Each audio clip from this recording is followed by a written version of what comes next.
ঠাকুর মা ও স্বামীজির চরণে আভূমিলুণ্ঠিত প্রণাম জানিয়ে আমাদের প্রতিদিনের পথ চলার আজকে আরেকটি পর্ব। জীবনে কখনো কারো কাছেই সস্তা হবেন না। আপনি মহামূল্যবান। নিজের মূল্য ঠিক করুন নিজেই।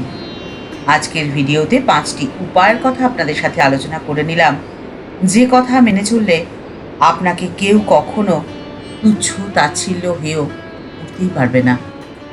প্রথম, আপনি সবাইকে ভালোবাসুন, কিন্তু মাত্রাটি বজায় রাখতে জানতে হবে। আপনার কাছ থেকে পাওয়া অতিরিক্ত ভালোবাসা আপনার মূল্য কমিয়ে দিতে পারে, আপনাকে সস্তা ভাবতে শুরু করতে পারে। দ্বিতীয়, আপনি সংসারের সকলের সেবা করুন, কিন্তু নিজের জন্য বরাদ্দ করুন কিছুটা সময়। আপনি যদি নিজেকে ভালো নাই রাখতে পারেন, তাহলে অন্যদের ভালো রাখবেন কি করে? নিজেকে ভালো না রাখার অর্থ হলো নিজেকে মূল্য না দেওয়া। আপনি যদি আপনাকে মূল্য না দিতে পারেন, তাহলে আপনি কি করে আশা করবেন যে অন্যেরা আপনাকে মূল্য দেবে? অন্যেরা তো আপনাকে সস্তা বানাবেই। তৃতীয়, আপনি কারো কাছ থেকে কিছু আশা না করেই আপনার তার প্রতি দায়িত্ব এবং কর্তব্য পালন করুন। কারণ আপনি যখন কারো কাছ থেকে কিছু আশা করবেন, সে আপনার আশা ভঙ্গ করার সুযোগ পাবে। অর্থাৎ আপনি তার হাতে সুযোগ তুলে দিচ্ছেন আপনার আশা ভঙ্গ করার, আপনাকে অবহেলা করার। তাই আপনি যদি কোনো প্রত্যাশা না রেখে কাজ করেন, তাহলে তার হাতে কোনো সুযোগই থাকবে না আপনাকে সস্তা বানানোর, আপনাকে অবহেলা করার। চতুর্থ, আপনি নিজের দুর্বলতা কখনো কারো কাছে প্রকাশ করবেন না, কারণ দুর্বল স্থানে আঘাত করার প্রবণতা সব থেকে বেশি। এটা প্রকৃতি আমাদের শেখায়। ঠিক যেমন যে মাটি নরম, সেই মাটি খোঁড়া অনেক সহজ। তাই নিজের দুর্বলতাকে সব সময় নিজের কাছেই রাখুন। প্রতিদিন নিজেকে একবার আয়নার সামনে দাঁড় করান। আয়না কখনো কাউকে মিথ্যে কথা বলে না। নিজেকেই নিজে মন দিয়ে দেখুন, চিনে নিন নিজেকে। আপনি কে? আপনার অন্তর এবং বাইরে ভালো করে আপনাকে পর্যবেক্ষণ করতে হবে।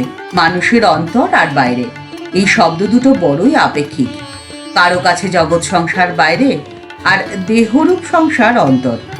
কারো কাছে আবার এই স্থূল দেহখানি বাইরে, মনখানি অন্তর। আবার যদি বুদ্ধির সূক্ষ্ম খেলায় কারো মন মেতে থাকে, তখন তার কাছে এই মনের সমস্ত কার্যকলাপই হলো নিতান্ত বাইরের বস্তু। আবার যদি কারো হৃদয় চেতনার সুরভি বাতাসে দোলা লাগে, তখন বুদ্ধির সমস্ত কোলাহল স্তব্ধ হয়ে যায়। এরকমই জগৎ জুড়ে অসংখ্য মানুষের কারো অস্তিত্ব দেহময়, কারো অস্তিত্ব মনোময়, আবার কারো বুদ্ধিময় বা চৈতন্যময়। আপনাকে জানতে হবে আপনি কি। আপনার অন্তরে আপনাকে প্রবেশ করতে হবে। অন্তর্রসের যদি আস্বাদ পাওয়া যায়, তাহলে বাইরের সমস্ত রস আলুনি লাগে। ঠাকুর বলছেন, মিছরির পানার আস্বাদ পেলে চিটে গুড়ের শরবতে আর মন ওঠে না। কিন্তু যে ব্যক্তি কখনো মিছরির পানা খায়নি, চিটে গুড়ের শরবতেই যার দিন গুজরান হয়, তাকে মিছরির মাহাত্ম্য বোঝানো এই দুঃসাধ্য কাজ। আপনাকে সে সুন্দরকে চিনে নিতে হবে। যথার্থ সৌন্দর্য বোধ না থাকলে সুন্দরকে কখনোই চেনা যায় না। আর প্রকৃত শিক্ষার কাজই হলো সুন্দরকে চেনানো। তাই আপনি প্রথমেই আপনার অন্তরে প্রবেশ করুন। ঠিক যেমন কবি যখন আপন অন্তরে সুন্দরকে চিনতে পারেন, তখন তারই প্রকাশ হয় তার কবিতায়। শিল্পী যখন তার অন্তরে সুন্দরের খোঁজ পান, তারই বাস্তব রূপ হয় তার শিল্পকর্ম। তাই আপনার অন্তরে সৌন্দর্য সন্ধান আপনাকেই তো করতে হবে। আর যদি আপনি তা করতে পারেন, তাহলে আপনি কখনো কোনোদিন কারো কাছে সস্তা হবেন না। প্রেরণা বাংলা মোটিভেশনের এই নতুন পর্বটি যদি আপনাদের ভালো লেগে থাকে, তাহলে তা শেয়ার করার অনুরোধ করছি। আর যারা আমাদের এই চ্যানেলটি ভালোবেসে আমাদের পরিবারের সদস্য হয়ে গেছেন, তাদের জানাই অসংখ্য ধন্যবাদ, প্রণাম ও ভালোবাসা। আর যারা এখনও আমাদের এই পরিবারের সদস্য হননি, তাদের কাছে বিনীত অনুরোধ রইল আমাদের এই চ্যানেলটি সাবস্ক্রাইব করে বেল বাটনটা ক্লিক করে দিয়ে অল বাটনটিতে ক্লিক করে দেওয়ার জন্যে। তাহলে এই চ্যানেলে ভিডিও আপলোড হওয়ার সাথে সাথেই আপনার কাছে চলে যাবে নোটিফিকেশন। ঠাকুর মা ও স্বামীজির আশীর্বাদ মাথায় নিয়ে আজকের পর্ব এই পর্যন্তই। দেখা হচ্ছে পরের পর্বে।